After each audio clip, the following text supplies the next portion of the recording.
Episode 474, Evolutionary.org Radio. Stevesmi, the Rickster, Ricky the Rock. What's up?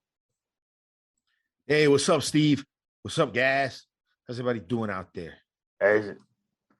Today, we're doing episode number 474. And today, we're going to talk about nootropics. And this is something a lot of you may not know what nootropics are, and Rick doesn't know much about them, but here's the thing, like, we use nootropics. Most of you out there use nootropics in your day-to-day lifestyle. They help you get through your day, they help you function, they help you think better. So if you go to Dunkin' Donuts and drive by Dunkin' Donuts every morning, what do you see, Rick? What do you see there?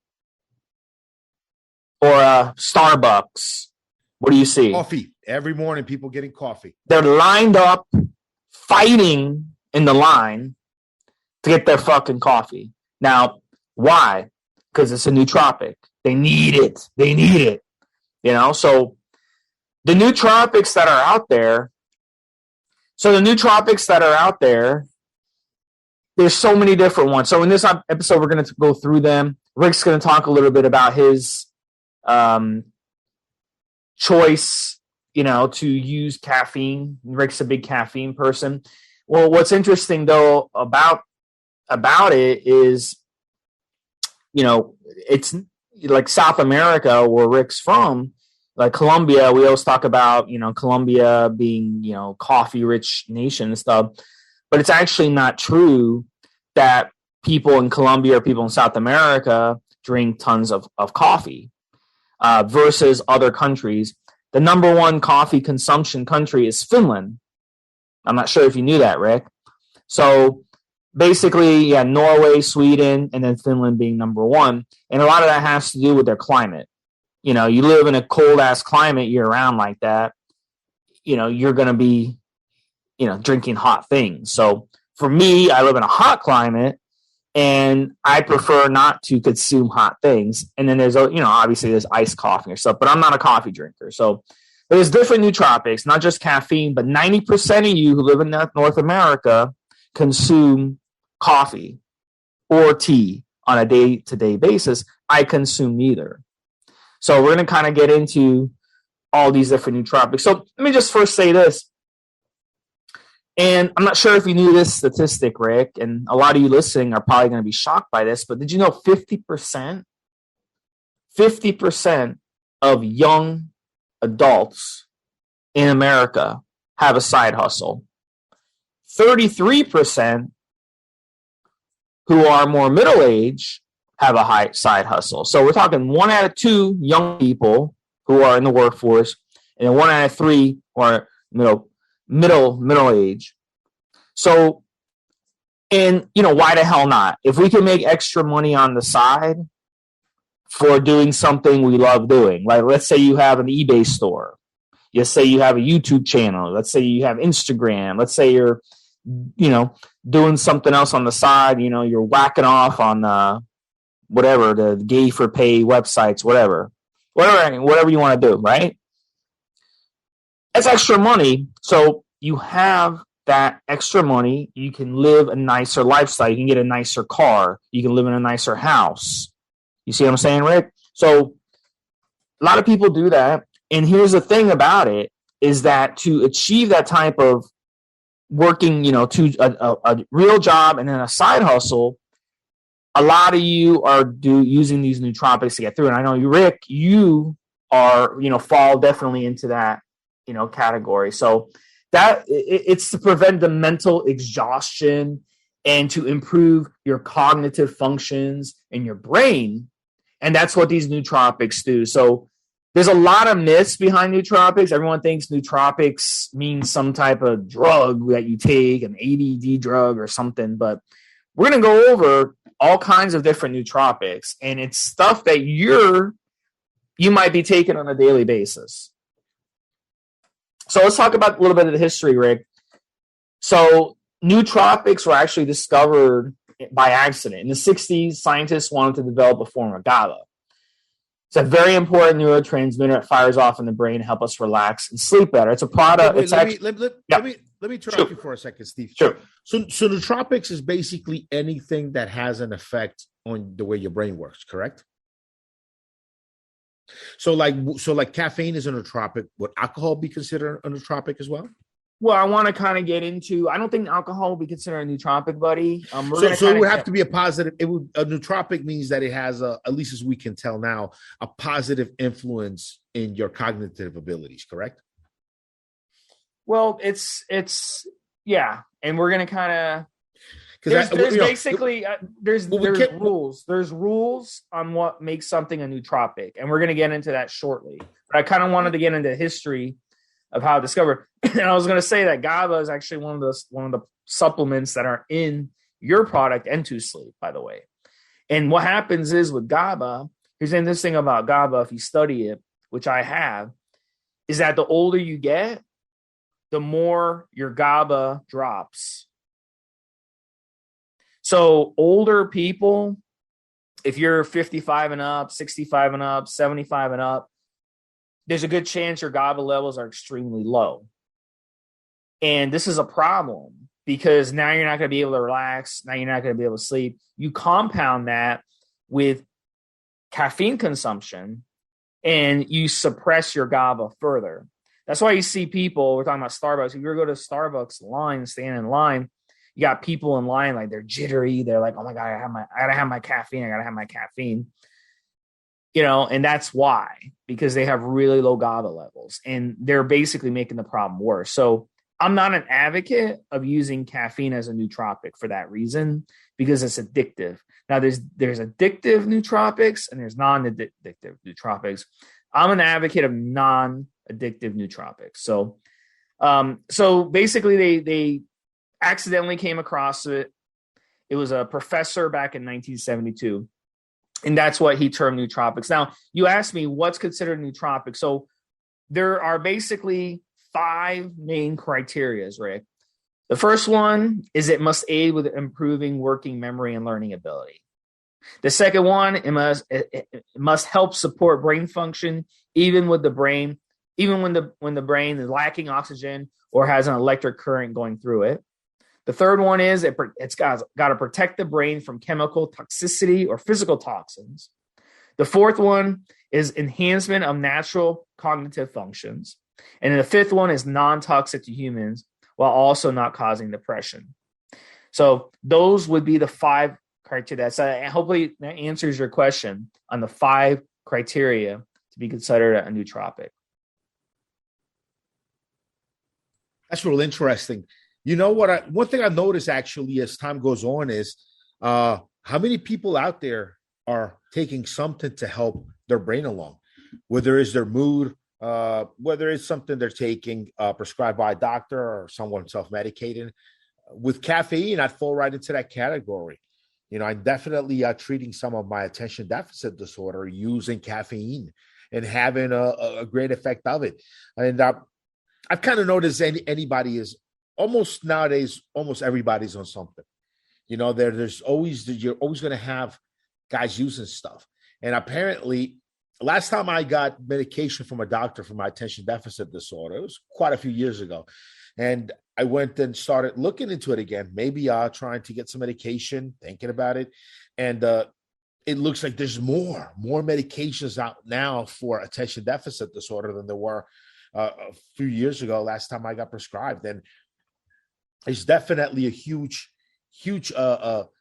it's something in our society today. Almost everybody's on something. And I get surprised all the time by even colleagues, even people that are our own, that are business owners in our space, Steve, in the fitness space, whether it be content creators, gym owners, store owners, brand owners, whatever. A lot of guys out there are getting scripts from their doctor, getting on these medications just to help them work longer.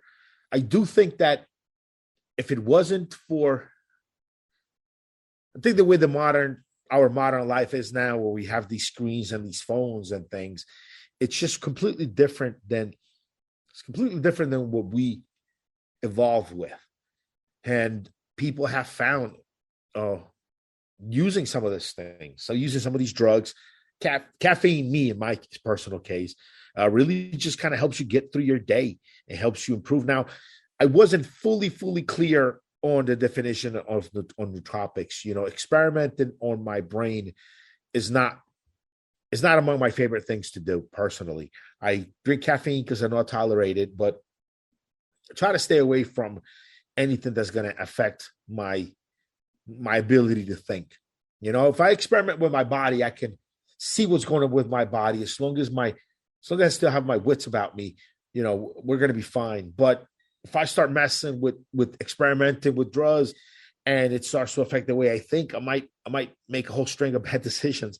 So nootropics is not something I've gotten really into or I've experimented with, but I have been seeing and reading good results. I've seen people treating some of their attention deficits or some of their deficits in performance with some drugs that affect the brain works. And it's real interesting world to me. I mean, the word nootropic has been around for a long time. And there's just so many things and so many angles that you can research. Yeah. And Rick, you're you also have to factor into what I said at the beginning of the podcast. The way everybody has a side hustle now, everyone's trying to live a much better life, but also you're trying to balance that with having a family, having a spouse. Your spouse needs attention, your kids need attention. So that makes it really difficult on a lot of people. So that's why the nootropics come in. But not everyone can be like me, buddy. Not everybody can be like me and just function perfectly fine with nothing. And I understand that. And that's why we're doing this podcast, to help other people. I guess, I'm just built a different way. I've kind of built my mind strong over the past 20 years, not giving in to every type of temptation or whatnot. So that's, not everybody can do that. Not everybody can be like me. So, this is what we're trying to do. But like I said, I want to steer people to nootropics that are good nootropics, not addictive nootropics, not nootropics with side effects, not nootropics that are dangerous. So this is pretty much why I wanted to talk about this. But let's talk a little bit about more of them. Let's give you some of the science. So by definition, they're smart drugs or they're natural substances that can improve brain function. So they can come from plant extracts or they can come from synthetic drugs produced in a lab. So that could be, either or. And there's several ways they work to our advantage. So one of the first ways is they increase blood flow to the brain, along with feeding the brain oxygen. Another way they work is protecting our brains from damage from aging or toxins we might be exposed to. So one of the things that you probably experience, Rick, if you're not getting in your coffee for the day, is the brain fog. And that's something, it's a domino effect of brain fog. It's another thing that I have an advantage over other people is I have studied sleep for so many years. I've been studying sleep since I was 8 years old. All right. And my sleeping is so precise that I'm able to get proper rest at night. For the most part, I'm able to get proper sleep at night. There may be a night every now and then where something goes wrong, where I'm not able to get good sleep. Example, my air condition got blown out. The last couple of nights, I've had to sleep with no air conditioner. It's been kind of tough, and that kind of affected my sleep. But for the most part, get the air condition fixed and get my shit together. So there's different things that you can do to improve your sleep. But if you get that brain fog going, taking nootropic can help that, can help offset that brain fog and get you functioning again. So if you have that job and you have that side hustle, you're trying to make money. We all want to make money, right? That's going to be a problem if you've got brain fog. If you're trying to study for a test, people in medical school, people in law school, people who are finishing their MBA, graduate degrees, All right. Shit's tough. You got to fucking crash for these tests, right? A lot of them have brain fog. And we're talking hundreds and hundreds of thousands of dollars at stake being able to pass that test that you have to take and not crashing while you're studying and having that nootropic work to your advantage. So very, very important. So brain fatigue is an issue for a lot of you, and nootropics promote the transfer of fatty acids into cells. So it's going to help. Also promoting receptor sensitivity in the brain, firing off new neurotransmitters. You got GABA, which we talked about earlier. We got adrenaline, which is why a lot of guys can't work out without taking a nootropic. If I tell you to get up in the morning and go run a mile, just get up 6 a.m., 5 a.m., and go run a mile. Would you be able to do it? Ask yourself that question. If the answer is no, I need some coffee to go give me a pick-me-up, then boom, this is where you fall into that category. Dopamine. Dopamine is a big one. We see this a lot. Steroids affect dopamine. Steroids like trenbolone affect dopamine in a big way. And then you have acetylcholine. Now, the next ability in nootropics, brainwaves like L-theanine in the body, in the brain. And then you got brain regeneration, which can slow down the aging of our brain activity as we get older. So we got dementia. 11 to 12 million people in America have dementia now. Why? A lot of that has to do with different factors, but this could be one of them right here. You're not getting enough oxygen to your brain. And we all have to deal with this. We all have parents, grandparents, uncles, aunts that may have this. It's a horrible, horrible disease, okay? And when no one should ever joke about it, make fun of it. It's just despicable, anyone who does. Because we're all going to, you're making fun of it, it's going to be your dad one day, your grandpa, your uncle that one day has it. So don't ever make fun of that with LA people. And it's not their fault. It's not their fault. So now let's get into fitness a little bit, Rick. And I'll bring you in on this and give your thoughts on it. So nootropics, it's not just for the boardroom. It's not just for your career. It's not just for passing a test. It's also in the gym. Of course, we talk about fitness on this forum. So one of the things that can help is producing a stronger mind to push through personal limits and goals. So you get the mental energy going, you got the motivation to give you that extra edge in the gym. So that's why a lot of you take a nootropic as part of your pre-workout and you get a better workout. Does that make sense? So that's not a coincidence that that's happening. So just your brain is firing off and you're able to get have a much better workout. So Rick, tell me with you, you give me the example. Let's say I told you to go work out for an hour, do weight training, and go do another 30, 40 minutes of cardio with no caffeine in the day. Would you be able to do it? Well, yeah. I mean, I still have adrenaline.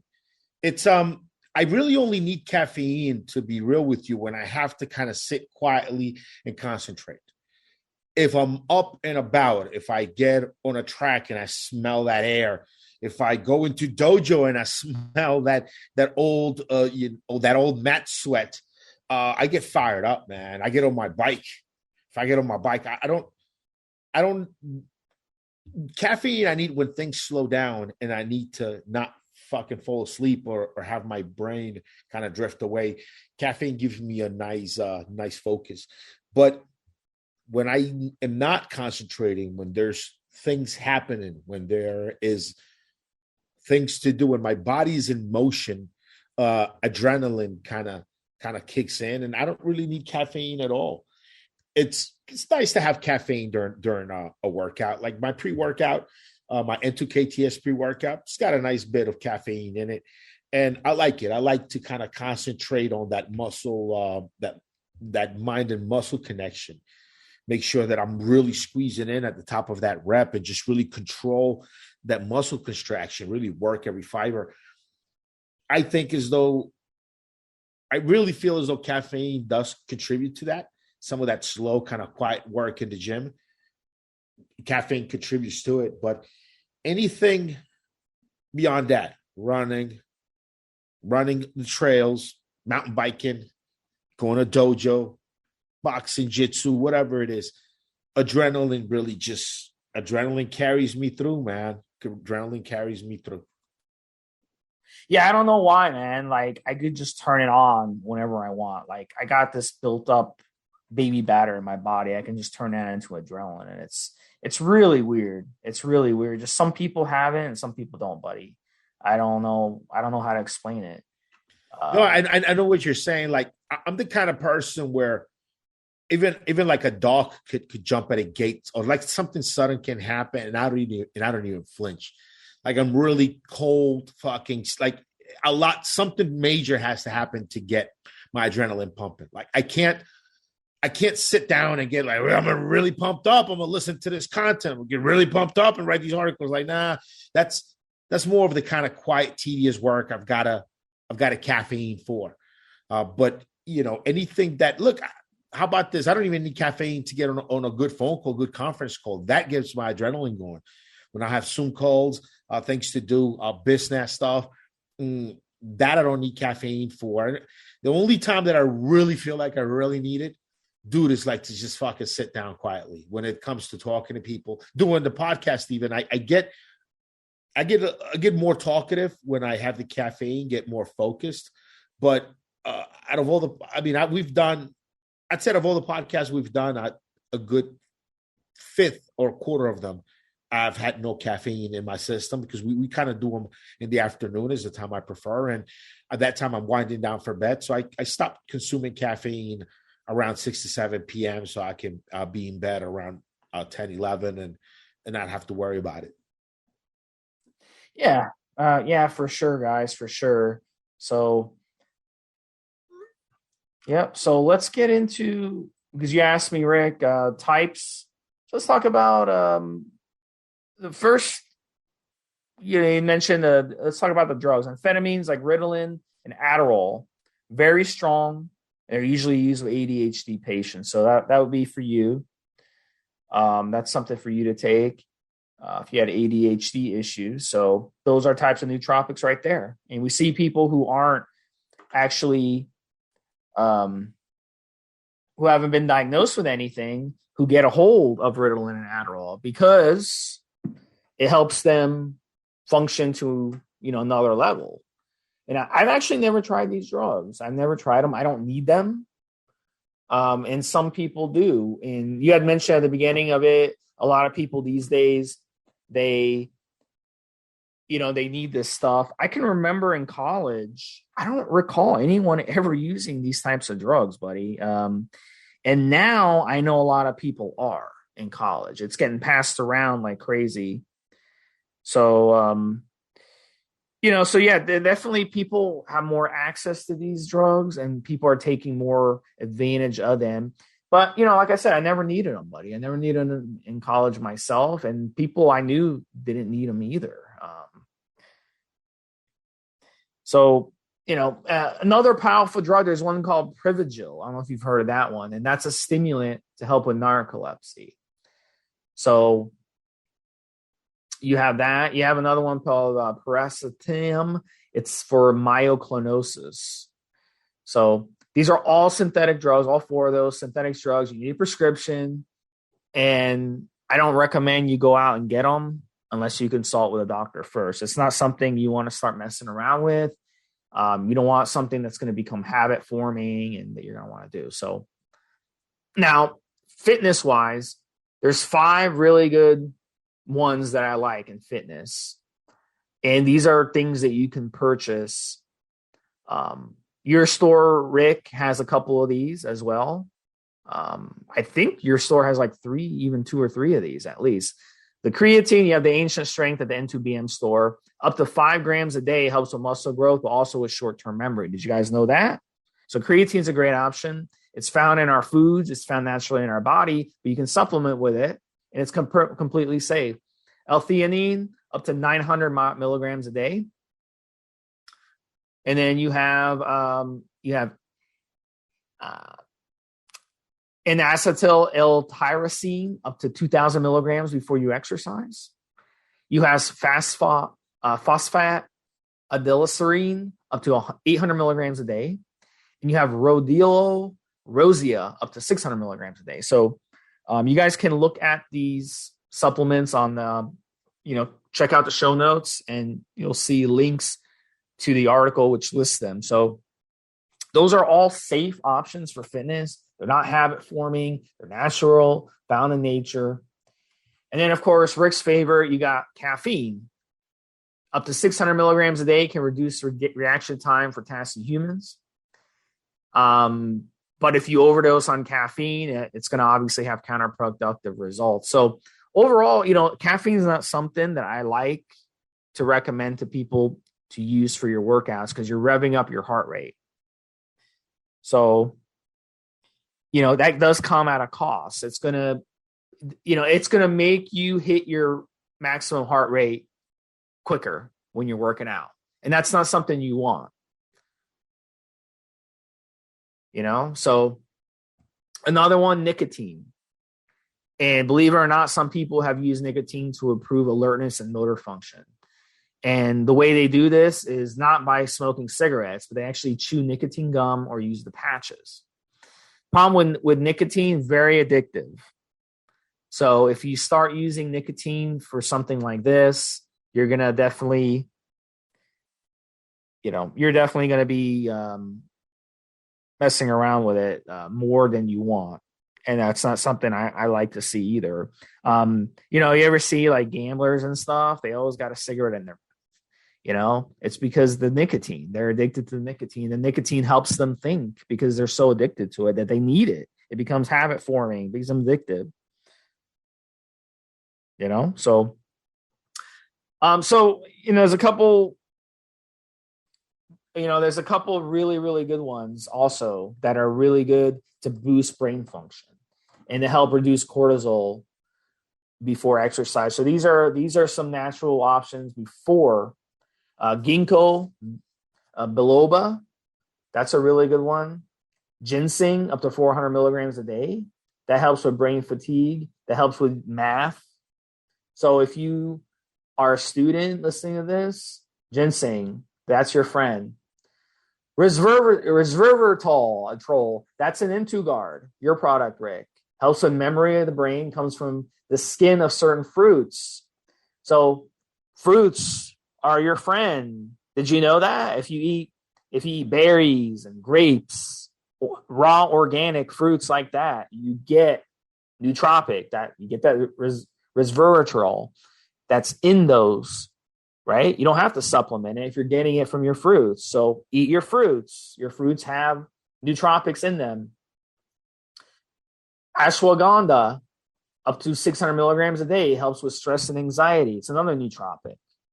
These are all supplements that you can get. You can get them from foods, but you can supplement them as well.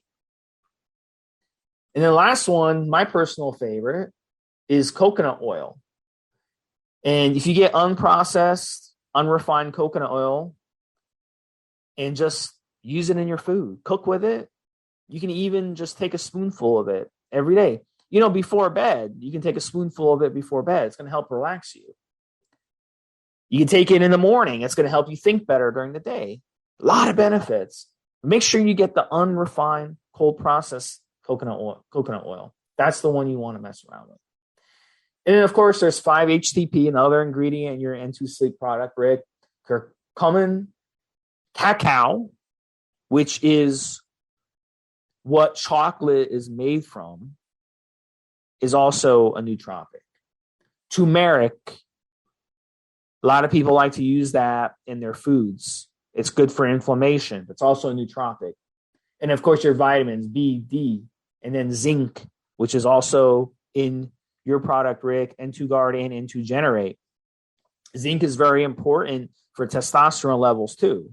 Besides being a great nootropic, great for testosterone. If you don't have zinc, if you're not getting enough zinc in your diet, you're not going to produce testosterone.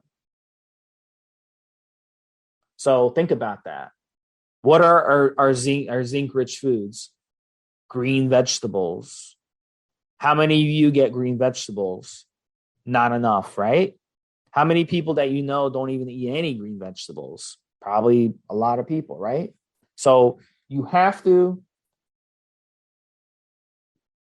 you have to eat your veggies, guys, your fruits, your vegetables, all these natural supplements that I just went through are found in fruits and vegetables. And these are nootropics. Rick, what are your thoughts? Real interesting stuff. It's maybe one section of science of our biology side of science that I haven't really gotten much into is messing with these compounds that affect your brain. I'm always afraid of losing my fucking mind. There's people that have had issues, problems from experimenting with drugs, and it could change their personality, could change the way they look at life. It's just things that I'm just kind of worried about. I remember for sleep, I was prescribed Xanax, and I was supposed to take half a little pill before bed to just get rid of some of that nighttime anxiety before bed. I didn't like how I felt on it. Over time, I realized I just kind of started giving a fuck less about people and things were just kind of different. I looked at the world different, and I got off of that stuff and found a good meditation practice for nighttime, which kills the anxiety and puts me right to sleep.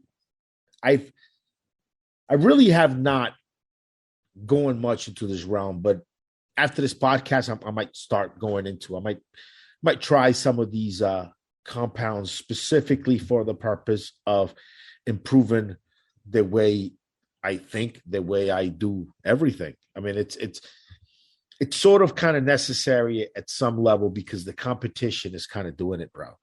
A lot of people that we are out there competing against come to find out, man, there are all kinds of drugs. There's someone that I admire who I thought had their shit together, and they're even a coach. They're even an online coach.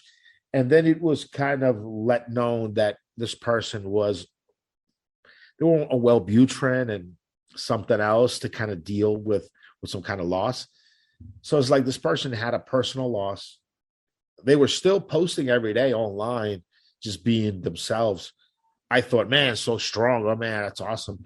Well, Wellbutrin to the rescue in that case, I guess. And yeah, but people lose a loved one, get on drugs. People can't concentrate. They'll get on drugs. New job, performance, anxiety, fear, anger, whatever the fuck. There's just a lot of different compounds out there one could try. I am interested in finding other options for treating my ADHD. I like caffeine. I feel like it's kind of natural. I mean, I boil it myself out of the beans. So I think I'm getting something pretty good. I don't really like or trust those kind of amphetamine type of prescription drugs. I think in my brain, they're going to, I think in my brain, long-term might not be the best option. I have tried them at times and I just didn't feel good on them. But definitely an interesting world. I'll be experimenting with some nootropics here down the line and some nootropics here in the upcoming months. And I'll go ahead and talk about it, tell you guys all about it here on the podcast next time we're on. Let's get into side effects a little bit. You mentioned you're a little worried about using them. Well, these prescription-based nootropics that I mentioned earlier, the Ritalin and the more harsh, the Adderalls and stuff of the world that your buddy might be messing around with, they do come with side effects. So I wouldn't be so quick to say, hey, he's at an advantage or anything, because addiction is a big one. Hallucinations, insomnia, these are all things that can happen. I knew someone who was taking them and they were seeing things that weren't there, so be careful what you wish for, messing around with them. And is that the solution? Is the solution getting insomnia and not being able to sleep? Well, if you can't sleep, then guess what's going to happen? You're not going to repair your body after a workout. That's how you repair. That's how you recover from a workout, is sleep. good quality sleep. So you don't want to be making the mistake of taking shit that's going to fuck with your sleep. So it doesn't have to be that way. It does not have to be. So I'm an advocate personally of doing the natural route. You have other nootropics, things like caffeine. They cause mild side effects. They can fuck with your sleep. Obviously, you can have a hard time falling asleep if you take a pre-workout and you work out in the afternoon or evening, and the pre-workout has caffeine. Guess what? You're gonna have a harder time falling asleep. You're gonna have possibly vision issues. Your heart rate's gonna be up, and then of course the addiction factor of needing to take caffeine. You're gonna need more and more caffeine as you get go through the process. It's not something that you can just stop taking cold turkey. You have to kind of wean yourself back off of it. And then nicotine. It's another one. A lot of people use nicotine as a nootropic. Either they smoke cigarettes or there's that jewel pod. You know what that is, Rick? That people, suck on. You know what I'm talking about? Nicotine? Yeah, they use those jewel things that are like electric nicotine. Cigarettes. The electric cigarettes, yeah. And that, that because they need that nicotine rush. They need that just to get through the day. And it's not solving the issue. It's not solving the issue. So very highly addictive. Nicotine is very addictive. And it also is dangerous too if you overdose on nicotine. So yeah, this is not something I personally recommend, guys. But hey, it's your body. You can do what the hell you want. But I want you to take go to the more natural route with these nootropics. And that's really all you need. I mean, just make your mind stronger. Make your mind stronger. Just ask yourself what I said at the beginning. Can you wake up in the morning and go run a mile? All right. Without needing to take something to go run a mile. Without needing to lay in bed for 20 minutes, 30 minutes and hit the snooze button 3 times on your alarm. And if the answer is no, then you need to work. You need to work on things. And maybe delving into these natural nootropic options that we talked about is something for you to kind of get your, kind of aid you on the way without sending you backwards at the same time. So a lot of people out there, they'll just go out and tell you, go take Ritalin, go take Adderall, go take a bunch of nicotine, go take a bunch of caffeine. That solves all your problems, whatever, and you know what I'm saying? That's absolutely not something that I will ever tell you to do. I'm trying to get you to strengthen your mind, but also to do it the right way, at the same time. So, and, these nootropics, they've been around, they've been researched for 50 years. And people have been using them over the past 50 years. Rick was talking about it. Fortune 500 CEOs, people who are developing things for NASA, astronauts, all kinds of, doctors, doctors who get the call at 1 a.m. to be at the hospital in 20 minutes. You got a surgery you got to get to. They've been messing around. Nurses, our first responders, our EMTs, our firefighters, all these guys and gals out there that, they wait, they stay up all night for their job. Dispatchers, 911 operators, graveyard workers, who work the graveyard shift. The person who works at the 7-Eleven to 2 or 3 a.m., they use nootropics to get through and push through their jobs. So at the end of the day, there's a lot in the medical community who say nootropics are great, and there's some in the medical community who say they're not so great. But at the end of the day, my humble opinion, guys, if you stick to the nootropics that I talked about, not the ones with the side effects, you should be able to really have a good effect. So I really, I really want you guys to, stay safe and use these to your advantage, not your disadvantage. So there's a lot of things that can go right if you use these nootropics smartly. You can improve your sleep. You can improve your diet. You can manage stress. You can prevent your brain from declining as you get older. and you can think better. So you will make more money at your job. You're going to have more success dating. You're going to have more success in your relationships. It's all going to help you better your life. And that's all I care about personally. That's why we do this podcast, to help better your life. So Rick, give us your final thoughts on this for sure. And tell us what do you have in mind? What are some nootropics that you want to kind of mess around with that we talked about? Performance and aesthetic enhancement is kind of what we really talk about here on this podcast, is how to utilize the chemistry that's available out there to help you perform and look better. And this is a really good podcast. I'm glad I was here to talk about this with you. It's definitely something real interesting. Being able to, just the possibility of being able to earn more money by having a drug in your brain that makes you perform better, that just makes it so that you're just more efficient and better at your tasks day after day. That's a real interesting. And like I said, I've always been a little bit afraid of just messing with my brain too much. I mean, you're talking to a guy that waited into his 40s to start messing with peptides and growth hormone to any degree, right? So I've always been a little bit afraid of it, but there's stuff out there. You are right. Data shows has some qualities to protect your brain, protect your neurons from toxicity, protect your neurons from different issues, from oxidation, from all kinds of different things. So it's real interesting. I'm probably going to start messing with something here in the next couple of weeks, and I'll start telling you guys all about it on the podcast as things happen. All right, so come on the forums, check it out if you want to talk about these things and ask questions.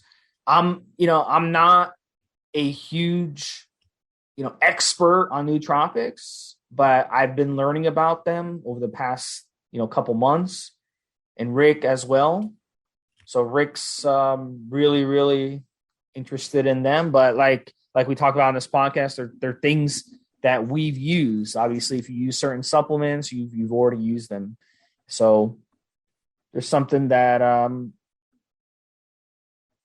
that you can use definitely to your advantage, both in the boardroom and in the gym. So episode 474, we will talk to you next week. Take care, guys.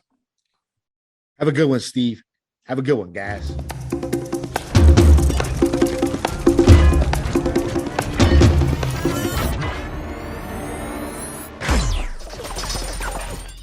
Guys, this is the required legal disclaimer. We are only sharing our experience from years of steroid use. We are not doctors, and none of what we say should be regarded as medical advice. Always check with your doctor before taking any drugs or starting any training program.